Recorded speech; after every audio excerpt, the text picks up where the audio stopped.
What's going on, everybody? Khalipa's Tech here, coming back at you with another video. This is pros and cons for the Samsung Galaxy A23. Now, this phone was just released about a week ago. If you haven't already, definitely be sure to check out my review of it, because for what it is, this is honestly a really impressive phone, and it definitely provides a lot of value for the money. But as always, there are also some things about it that I don't particularly care for, so in this video, I'm going to be going over some of the best and worst things about it. Now, before we go any further, I do want to remind you to go ahead and hit that subscribe button. It helps out the channel a lot. But with that being said, let's get started. So my first pro for the Samsung Galaxy A23 is the storage.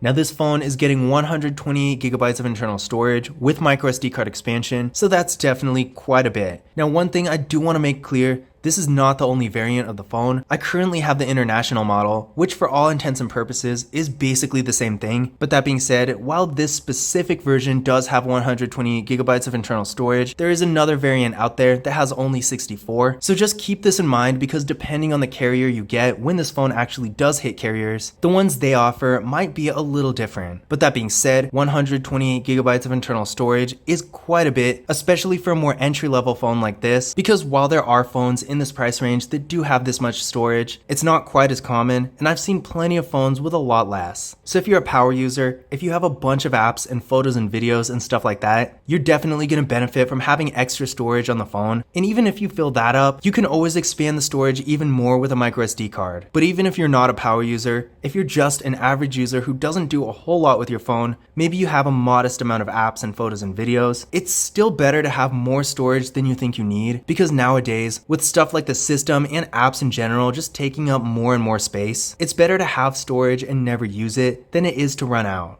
Now, my second pro for the Samsung Galaxy A23 is the camera. To give you a quick rundown of what this phone has, up front, we got a front-facing camera with a water drop notch design, and this camera is 8 megapixels. Not the best front-facing camera in the world, but for what it is, it does work pretty well. And on the back here, we got a quad camera setup with the 50 megapixel main camera, a 5 megapixel ultra-wide camera, a 2 megapixel macro camera, and a 2 megapixel depth sensing camera. So this is definitely a real good camera setup. As far as features go, you got pretty much everything here. So if you're taking lots of photos and you want a wider variety of different types of camera features, maybe you like to get really close-up detailed images, but at the same time, you're taking photos of scenery and stuff like that, maybe a skyline or a city photo, and you want a wider angle to capture everything, then having both a macro camera and an ultra-wide camera and a good depth sensing camera, maybe you want to take some good photos for Instagram, something like that. As far as features go, this phone really has it all. So if you are going to be taking a variety of different types of photos, this is going to be a great thing. And in addition to this, the photos the phone takes are actually really good quality. So to give you an idea of what this camera setup can do, here's some photos taken with the regular rear camera. As you can see, the details are really nice and vivid. I was not expecting this level of quality from a phone in this price range. Sure, it does happen from time to time, especially with Samsung. Samsung usually has really good cameras in their phones, but this still surprised me a little, because the A23, while not being the cheapest phone out there by far, is still definitely more of an entry-level phone. And with phones in this price range, you can only really expect so much. But again, this phone really pleasantly surprised me, being able to take great pictures even in low lighting. So if you're going to be doing lots of photography and stuff like that, whether it's for social media or even something else, this phone is going to be a great option. Now, here are some photos taken with the ultra-wide camera. Also, really nice photos.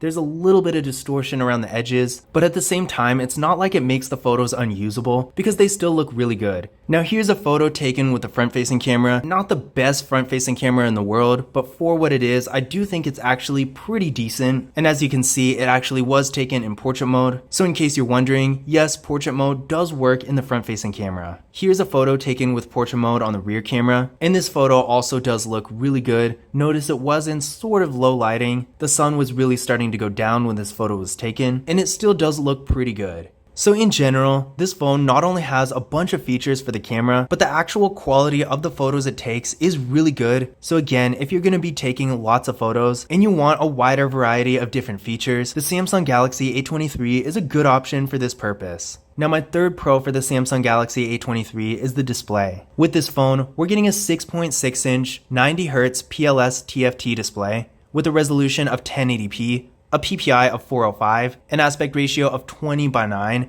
and a screen to body ratio of about 83%. So these are some real good display specs, especially for an entry-level phone. That 1080p resolution is going to give us a nice, sharp, crisp image. Definitely a good thing for content consumption, and despite not being something like a Super AMOLED display, the colors and brightness look really good as well. We also got some decent viewing angles here. Again, not at the level of something like a Super AMOLED or any of those higher end mid-range phones, but I would say it's still pretty decent for what it is. At 6.6 inches, we are getting a decently large display, so when you're streaming videos, viewing photos, playing a game, reading, all that kind of stuff, it's all going to look really good on this phone, but at the same time, it's not going to be too big to the point where the phone is uncomfortable to hold, so you're really getting the best of both worlds here. The form factor is also pretty good. At 20:9, it's nothing special, but we're still getting a decently tall and narrow form factor, which is going to be great for looking at stuff in landscape mode. And then if you're reading, you'll be able to fit more on the screen without having to scroll as much. And to top it all off, we got a 90Hz refresh rate, which is going to make the movement on the screen a little bit faster and smoother. So if you're doing something like streaming a video or playing a game, something like that, you're going to get a better experience. And then when you're just using the phone in general, it's going to feel a little bit more premium.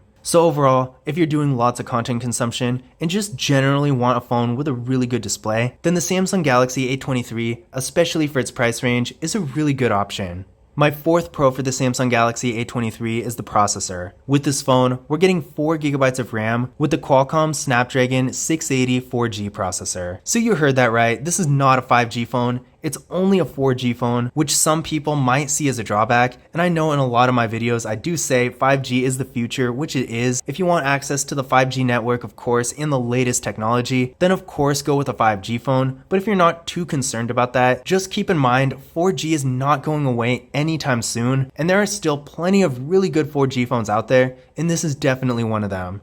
Now I did run a Geekbench 5 benchmark test on this phone, and it came back with a single core score of 386, and a multi-core score of 1644. So for a more entry-level 4G phone, this is definitely really impressive. In comparison, this is around the level of something like the Samsung Galaxy A32 5G, the Motorola Moto G Stylus 5G, and lots of others. And even the Samsung Galaxy A13 5G, which is almost the exact same price as this phone, is nowhere near this level, and that's a 5G phone, whereas again, this phone is not. So that really just goes to show, if you want a good amount of processing power, if you're going to be on your phone a lot doing stuff like web browsing, social media, or if you're doing slightly higher end activities like mobile gaming, but you still don't want to pay the price for a higher end phone that's a 5G phone, the Samsung Galaxy A23 is definitely a good option. Now my fifth pro for the Samsung Galaxy A23 is the battery. This phone is getting a 5000 mAh battery that supports 25 watt fast charging. So not only are we getting a huge battery here that's going to last you throughout the day, maybe even multiple days depending on how you use the phone, but we're also getting really powerful fast charging. So if you have a fast charger, like one of those super strong car chargers for example, you'll be able to charge up your phone in no time. And if you don't always have a lot of time to charge up your phone, if you can't just leave it on the charger 24/7, then this is always going to be a good thing. And as for the battery, not only are you going to get a bunch of life throughout the day,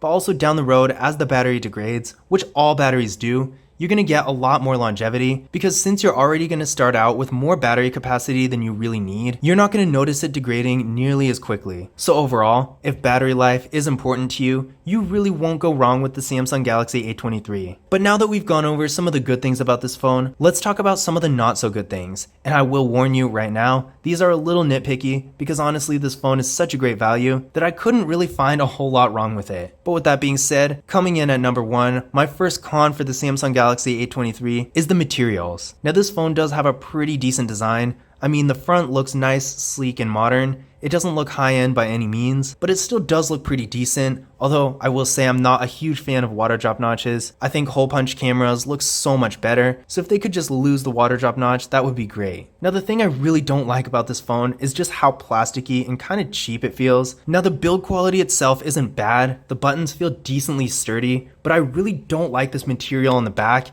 It has this glossy finish that really shows fingerprints, and it just doesn't feel premium at all. I know this is more of an entry-level phone, so it's kind of to be expected, but at the same time, I've seen plenty of phones at this price range and even below it with materials that feel much better quality. Now, for comparison's sake here, This is the OnePlus Nord N200 5G, and taking a look at this phone's design, it looks and feels a lot more premium than the Samsung Galaxy A23, and they're pretty much the same price. I mean, give or take a few dollars depending on the deals going on at the time, but in general, the OnePlus Nord N200 5G just looks and feels so much better and has a much more high-end vibe than the Samsung Galaxy A23, despite the Samsung Galaxy A23 being at a similar level in terms of features and performance. And to even further build on this point, here's another example. This is the Visible Midnight. This phone is much cheaper than the Samsung Galaxy A23. This is like a $100 phone, whereas I got the Samsung Galaxy A23 for about $250. But the Visible Midnight, while being less than half the price, honestly still feels better quality in terms of materials than the Samsung Galaxy A23. Now, I'm not saying the A23 has a completely awful design, and again, the build quality itself is pretty decent. As far as the buttons go, it is pretty sturdy, and I have seen quite a bit worse, but at the same time, I just really don't like this material, and I feel like considering the quality of the A53 and even the A13 5G, they could have done a lot better here. For that matter, I feel like the material on the back of the A03s even has better quality, but you probably get the picture. As far as the materials go, I'm really not a fan. Now, my second con for the Samsung Galaxy A23 is the video quality. This phone caps out at 1080p in both the rear and front for video quality, and while in and of itself that's not too bad, I wasn't expecting this phone to be able to shoot in 4K. We got a max frame rate of 30 frames per second, so even though I didn't really expect 4K, it would have at least been nice to have the option to shoot in a higher frame rate. And in addition to that, I really just wasn't impressed with the quality of the videos this phone can record. So I shot this video right here on the phone, and while the quality isn't absolutely horrible, it doesn't exactly look like it was shot out of a potato or something like that. The video stabilization is a little bit off, and the image itself, while being decently acceptable, really just isn't the best even compared to other phones in the same price range.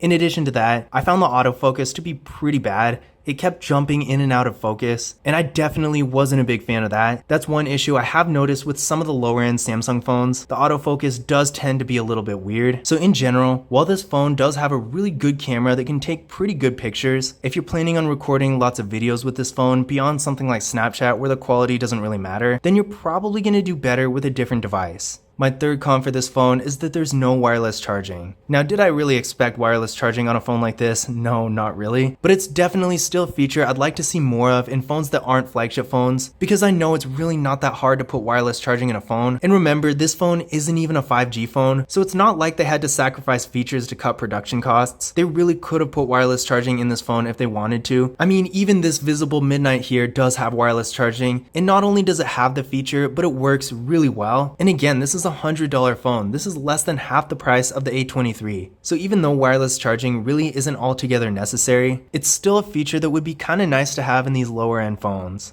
My fourth con for this phone, now this is one of the more obvious ones, is that it doesn't have 5G connectivity. Now this phone is almost perfect in every way for what it is. It has a really good amount of processing power, great camera, good display, pretty much everything, except it's not a 5G phone. So with this phone, even though you're getting some really good features here, you're not getting access to the latest technology as far as the 5G network goes, which is kind of a disappointment, because while again I will reiterate the point that 4G is not going away anytime soon, it still would have been nice to see a phone as good as this one actually have 5G connectivity, because there are honestly plenty of 5G phones that aren't half as good as this. Now my fifth and final con for this phone is that there's no screen recorder. Now I don't know how often people are actually making screen recordings these days. It really probably just depends on what you're doing with your phone. I personally use the feature on my phone quite a bit more than I thought I would, so I guess it really just depends. But regardless, it's 2022, screen recording is such a common feature, so I really don't get why this phone doesn't have it. And that's especially considering that I've seen phones half the price of this one or even less that have screen recording, but this phone for whatever weird reason doesn't, so it honestly doesn't make a whole lot of sense to me. But those were my pros and cons for the Samsung Galaxy A23. In general, this is a great phone that provides a lot of value for the money. Now, if you want to learn more about it, definitely check out my full review and tips and tricks videos for it, where I go a lot more in depth about its performance and features. But I hope you enjoyed this video, and I hope you found the information useful as well. If you did, don't forget to give it a thumbs up and hit that subscribe button. But as always, I will see you in the next video.